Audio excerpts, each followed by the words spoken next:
کیا آپ نے غور کیا کچھ لوگ بغیر کسی وجہ کے آپ کی زندگی سے دور ہو گئے؟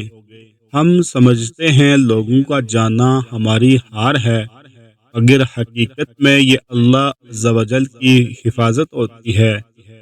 اللہ عز و جل ہر اس شخص کو آپ کی زندگی سے نکال دیتا ہے جو آپ کے صبر، آپ کے سکون اور آپ کے ایمان کے لیے نقصان دہ ہو۔ ہر بچھڑنا سزا نہیں، کچھ بچھڑنا رب کی رحمت ہوتا ہے۔ اللہ عز و جل آپ کو توڑنے والوں سے الگ کر کے آپ کو خود سے جوڑ دیتا ہے۔ اگر کوئی آج دور ہوا ہے تو یقین رکھیں اللہ عز و جل کل آپ کو کسی بہتر نعمت کے لیے تیار کر رہا ہے۔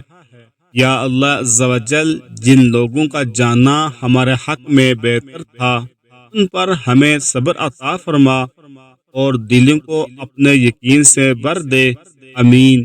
اگر یہ پیغام آپ کے دل کی آواز ہے تو ویڈیو کو لائک کریں اور نور اسلام وائس کو سبسکرائب کریں تاکہ یہ نور مزید دلوں تک پہنچے۔